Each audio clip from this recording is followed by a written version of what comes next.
organizations could be informed that they have been placed on a disinformation supporter yellow list. The memo stated organizations could be re-reviewed before being put on a disinformation supporter red list. According to the SBCA, it is up to corporations to prove that they do not spread science disinformation. You still haven't given me a damn good definition of what that is.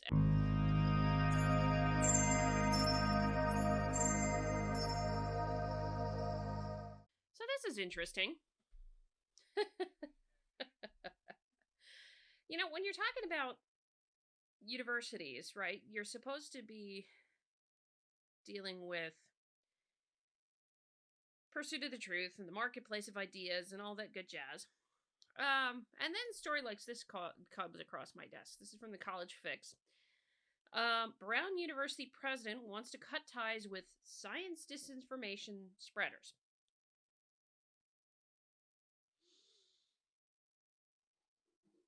The immediate question, of course, that comes to mind is, what the heck is science disinformation? And who gets to decide what is disinformation and who isn't, and what isn't disinformation, rather? Yeah, I'm not thrilled about this particular one, because who knows what it actually is. And I notice this comes up under the climate change heading, so I'm curious. University will review how to cut ties with science disinformation purveyors. President of Brown University announced that she is looking into how to end relationships with individuals and organizations that promote science disinformation. I have yet to see what you mean in terms of a definition. And this is one thing you can always do when you get these things. This is my thing here is, what is science disinformation? Give me a definition to work with. What do you mean by that? How do you define it? Because that could be going a couple of different ways. President Christina Paxson, pictured, announced on April 23rd the review of a gift and grant policies and, quote, business ethics practices. She has established 2 new committees. Oh, great. Everything by committee, right? We have enough committees in universities. Oh, goodness. She has established 2 new committees to review the university's practices as they relate to working with people and groups that potentially spread science disinformation. Again, what is it? She stated that disinformation is, she stated that, quote, science disinformation is contrary to our mission of advancing knowledge and understanding. And as a result, quote, the university will not conduct business with individuals and organizations that directly support the creation and dissemination of science disinformation. What is it? She defined this as, quote, knowingly spreading false information with the intent to deceive or mislead. So that's okay. That is a definition I have heard for disinformation, and misinformation is supposedly knowingly is spreading false information without the intent. You just don't know it's false, kind of thing. So who gets to determine what is science disinformation? And who gets to determine what is disinformation? And speaking of which, well, yeah. Grayson is it? Oh boy. Yeah, I immediately have lots of questions, and my immediate lots of questions have to do with what the heck do you mean by science disinformation? Here, because disinformation is one thing. Science is a process by which you get at the truth. So, what the heck do you mean by science disinformation? Paxson had previously gave a tentative response to the recommendations of the Advisory Committee on University Resources Management, according to the Brown Daily Herald. The College Fix contacted President Paxson's office twice in the past 2 weeks and asked the names of specific companies that are problematic and comment on the proposals. Okay, College Fix, this is one I got to ask you on the on this. Did you get any response from her? Did you get any response from her on that? Because if you did, you're leaving me hanging with the follow up here. College Fix, come on, you're leaving me hanging with the follow up on this. In terms of what is actually in here. Let's see. Scholars at Brown climate. Aha, there it is. That's what I was looking for because I saw the heading under being under climate change. Oh boy, oh boy, oh boy, oh boy. The recommendations came from the Scholars at Brown for Climate Action Group, along with the Advisory Committee on University Resources Management, has created proposals since at least November 2021. Quote, we applaud the president for her leadership and support her efforts to rein in the influence of disinformation at Brown.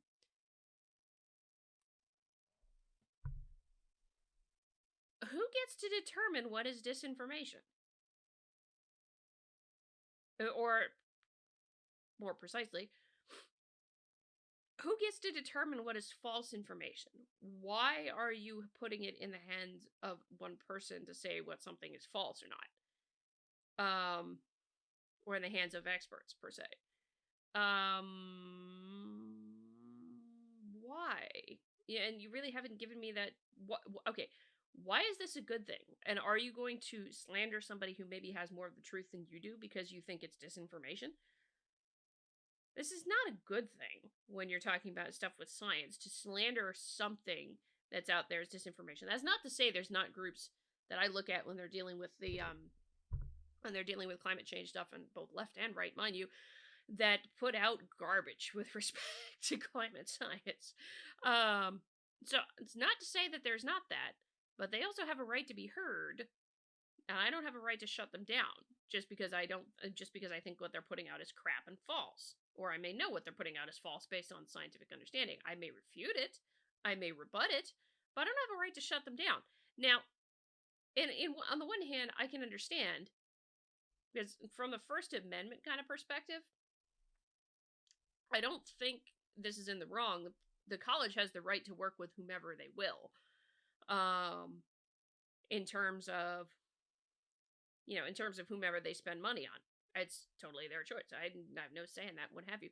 But what I question is whether or not this is a good idea to restrict, in essence, students' ability to get a hold of different points of view and be able to practice critiquing said disinformation themselves if they think it's disinformation. So let's go with the argument for a minute. Say somebody is putting out something that is disinformation there on the campus. Is it better for the students then for them to never see said disinformation because the university has ruled it's disinformation, and therefore when they see it out in the real world not necessarily be able to identify it as being inaccurate themselves or question it themselves because you didn't give them the exposure to it in the first place or let them have the exposure to it in the first place? That's where I'm kind of like,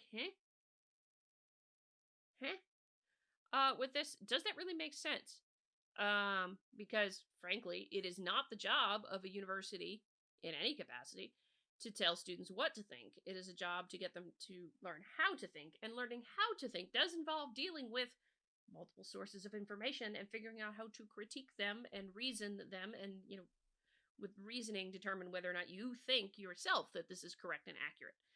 This is where I get the problem with disinformation kind of thing here. Who is it that defines it, and why are you the one being the arbiter of truth? Solely here, because I think in a way, the pursuit of the truth is up there for all of us, and particularly all of us who are scientists. So yeah, I'm kind of like, why restrict students' abilities to see information even if you think it's disinformation? Because they need to have the ability and learn how to critique it and recognize that it's disinformation itself if it is that. And yet you take it away from them so they can't see it because you're willing to restrict. I mean, like I said, university can work with whomever they want to work with, but I don't think you're doing the students any favors, actually. I don't think you're doing the students any favors. Let's see. ACERM, which I'm guessing is, yeah, ACERM. Okay.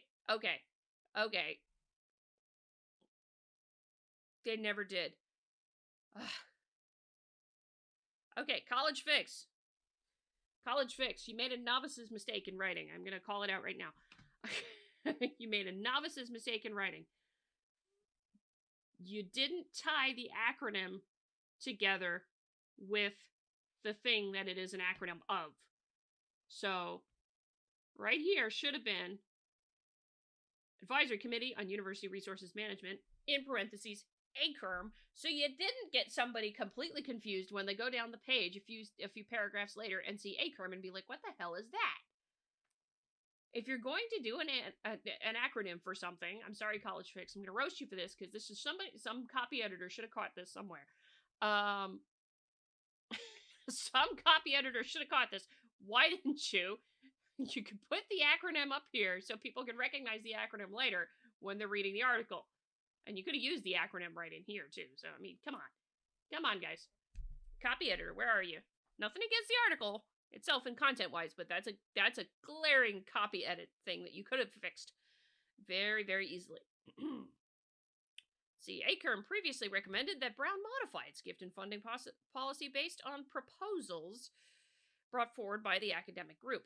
ACRM recommended the university, quote, refuse to do business with organizations that knowingly undermine science or science-based policy, and those that, quote, support organizations that advance climate science disinformation. Again, why are you not allowing students to learn this stuff for themselves and actually be able to critique it and develop reason and understanding and what have you? And, you know, I have always disliked the phrase undermine science. I've really disliked it because, yes, science is a discipline alongside of being a process to get to the truth.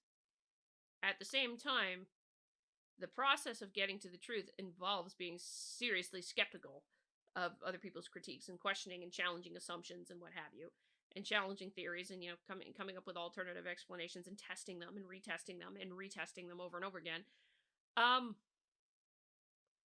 Undermine science speaks to a big problem, and I talked about this with Deb on The Reason We Learn, and I've talked about this elsewhere, that you know, one of the things that's a problem is that we've placed scientists and science on a pedestal that it cannot be challenged.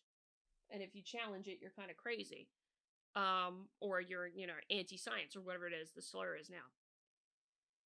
That is a tremendous amount of power to place that kind of, put those people up on that kind of pedestal that they cannot be challenged. That is a tremendous amount of power to give someone.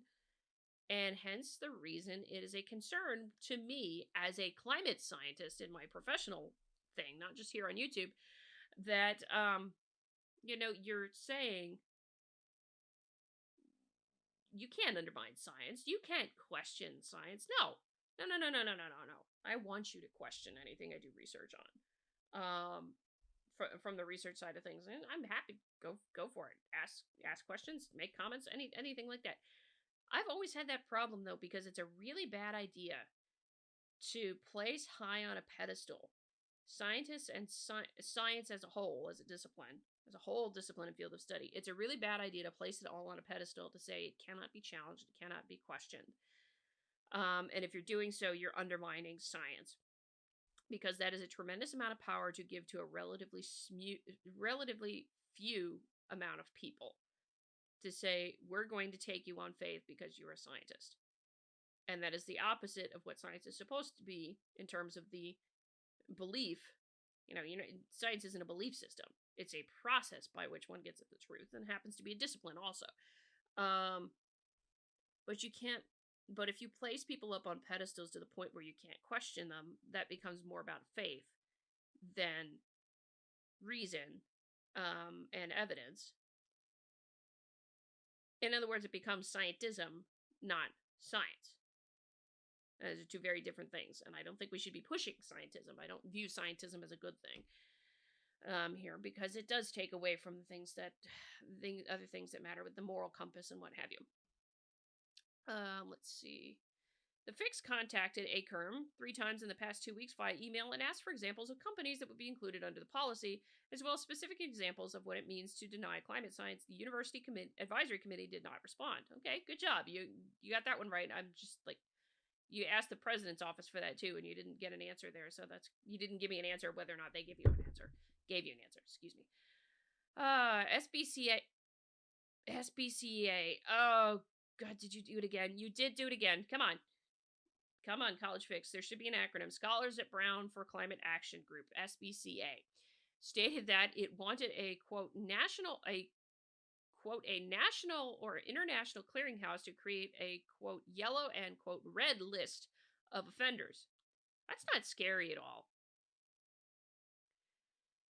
Usually putting people on lists like that ends badly. At least from what we know in history, it seems to. After review by a subcommittee of ACARM with the support of the Climate Development Lab and other faculty and staff, or eventually a national nonprofit, organizations could be informed that they have been placed on a disinformation supporter yellow list. The memo stated organizations could be re-reviewed before being put on a disinformation supporter red list. According to the SBCA, it is up to corporations to prove that they do not spread science disinformation. You still haven't given me a damn good definition of what that is. As they point out, I give College Fix reporters credit here for asking the question. Give me specific examples of what it means to deny climate science. I don't doubt that there's some that exist. Really, I do. I do not doubt that in the slightest. I've seen them myself. Fact matter, yeah, I think it was early on in this channel's history, I ripped apart an Epoch Times article because of the amount of screwed up stuff that was in it. So, let's see.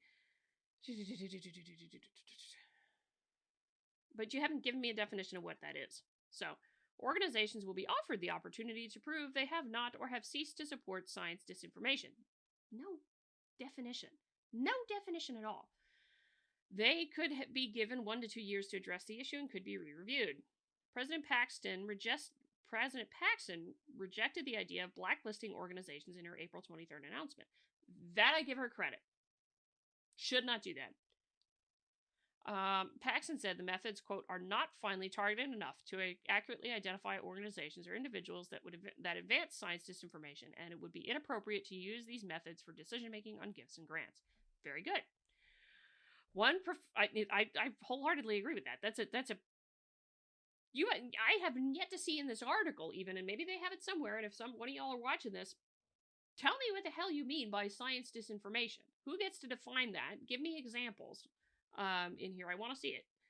One professor with the Climate Action Group had previously said Brown University could pioneer an approach to screening donors. Brown could become a leader in this area by leading an effort to create a clearinghouse or protocol to screen donors and business partners, Professor Timmons Roberts told the student newspaper in March.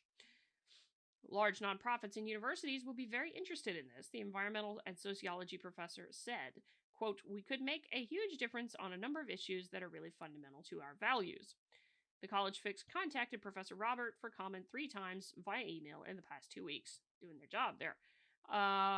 The Fix asked if it had any concerns that prohibiting funding from oil and gas companies would ostracize professors who conduct this research, and if there are any specific companies he can think of that would have to refrain from providing money to Brown University due to policy.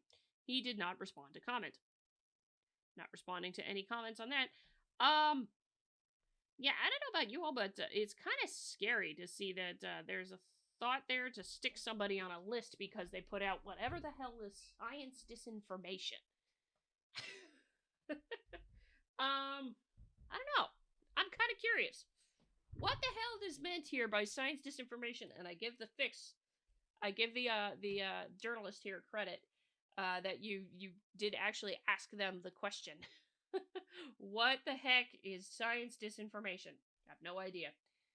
But generally speaking, this is, I think, a bad idea. And to be honest, I think instead of denying that there be anything with science disinformation, obviously the university can decide to spend money with whomever they want. That's not the issue. I just don't think it does a good job in service to your students to not expose them to this kind of stuff, to get them thinking and reasoning about why this stuff may be incorrect or inaccurate altogether.